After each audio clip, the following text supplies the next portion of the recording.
ஒரு தவறான முடிவு காரணமாக அசோக் கடனில் மூழ்கிவிட்டார். அவருடைய மனம் தினமும் சோர்ந்து போனது.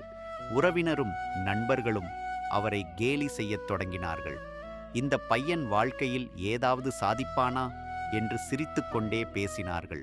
ஆனா அந்த நேரத்தில் அசோக்குக்கு துணையாக நின்ற ஒரே ஒருவர் இருந்தார். அவர் மனைவி கீதா. அவள் மெதுவாக ராமின் கையை பிடித்து கண்களில் நம்பிக்கையோடு சொன்னாள், "நீ விடாம போராடு, நான் உன்னோடு இருக்கேன்." அந்த வார்த்தைகள் அசோக்கின் மனசுக்கே புதிய சக்தியை கொடுத்தது. மனைவியின் உற்சாகத்தால் அவர் மீண்டும் முயற்சி செய்யத் தொடங்கினார். புதிய கடை ஆரம்பித்து தினமும் உழைத்து அவன் வாழ்க்கையை மீண்டும் கட்டியெழுப்பினார். சில நாட்களில் அந்த முயற்சி வெற்றி பெற்றது. அசோக்கின் முகத்தில் மீண்டும் புன்னகை மலர்ந்தது. அவரோடு நின்ற கீதாவின் கண்களிலும் பெருமை தெரிந்தது. வாழ்க்கையில் உறவினர்கள், நண்பர்கள் கேலி செய்யலாம், அவமானப்படுத்தலாம்.